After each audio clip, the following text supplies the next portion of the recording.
What's up, QAA listeners? The fun games have begun. I found a way to connect to the internet. I'm sorry, boy. Welcome, listener, to Premium Chapter 178 of the QAnon Anonymous podcast, the Mankind United episode. As always, we are your hosts, Jake Rockatansky, Ryan Serisu, Julian Fields, and Travis View. Hidden Rulers, a group of ultra-wealthy figures controlling all governments and leading us in and out of every war, intent on enslaving humanity through division and media mind control. A mysterious figure representing a benevolent group known as the Sponsors, who refers to himself as the Speaker, or the voice of the right idea, and relays secret information about the coming global revolution against evil. Marvelous weapons of peace capable of rendering all war technology inoperable, prepped to be used at the push of a button. Sedition trials, and a tagline: one for all and all for one. No, these are not your half-assed recollections of being cornered by an uncle at a 4th of July barbecue in the 2020s. They're the beliefs of a group led by a charismatic man named Arthur Bell, who convinced thousands of Californians that if a mere 200 million people devoted their entire lives to the organization of benevolent sponsors that he represented, the Great Awakening would happen right in the middle of the Great Depression. This week, we'll be exploring Mankind United, a movement born in the 1930s that could easily be confused with today's QAnon. And to help us with this, we've got Ryan Serisu from the Rumor Flies podcast. He also happens to be our guest writer on this topic.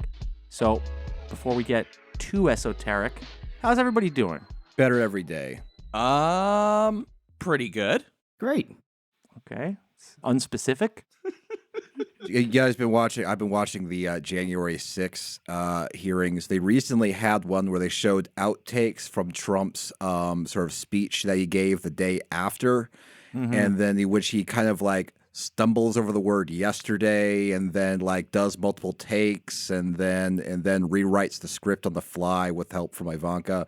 I'm like, well, that's not so bad. There's nothing wrong with like rewriting a script while you're making the content. That's what is that so wrong? That's what we do. That is literally a description of us. God bless him. Maybe he is the best president. Yeah, I hate like that was like, oh shit. This is like the most relatable thing I've ever seen him do. That's terrible.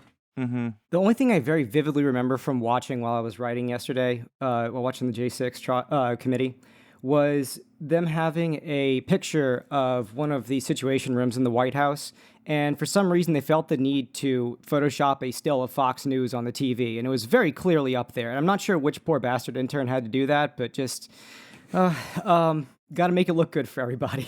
Yeah. Would you rather that or know that Trump watches Dragon Ball Z?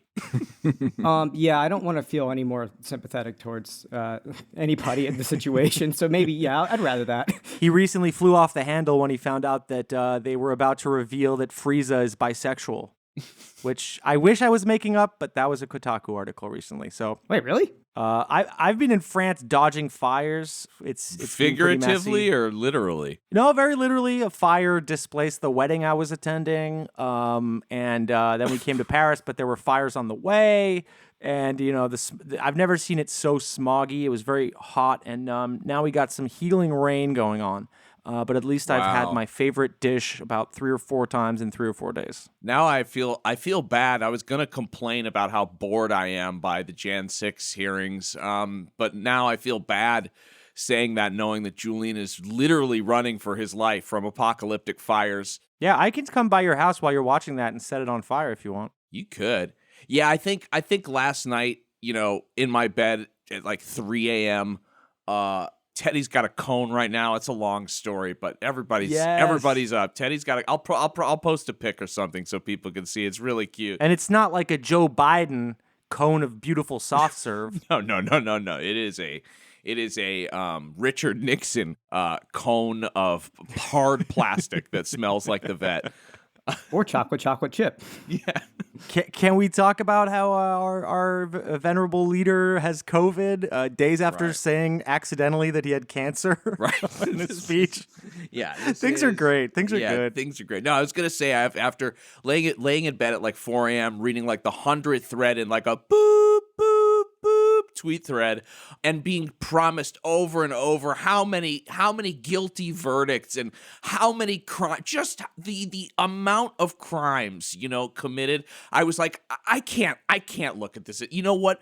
Ring me when they read out the charges, and I'll start paying attention again. I have no more brain capacity for the potential fate of our corrupt politicians. I can't do it anymore. That's why we've brought Ryan in to bring us back to January 6, 1930. The better January 6. Yep. That's unfortunately what I picked to be my little pet project. Well, we're glad you did all the work for us. That's why we have wonderful guest writers like you to just teach us about something. And we just basically sit on our hands and just kind of enjoy. All right. All right, well, let's kick it off.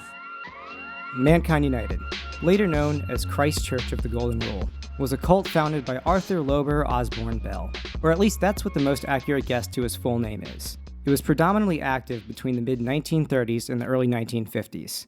The followers of Mankind United held beliefs that a shadowy, nameless group of elites known as the Hidden Rulers were responsible for all of the greed, war, poverty, starvation, racial tensions, and class divides. In counter to this, Mankind United believed that they were serving under the benevolent but also shadowy sponsors that aimed to bring about a socially, spiritually, and economically egalitarian entity known as the Universal Service Corporation that would usher in the new age of humanity, with mysterious Arthur Bell serving as the liaison between the sponsors and the people.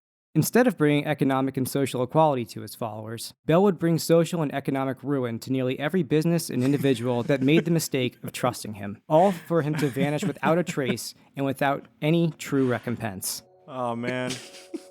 You have been listening to a sample of a premium episode of QAnon Anonymous.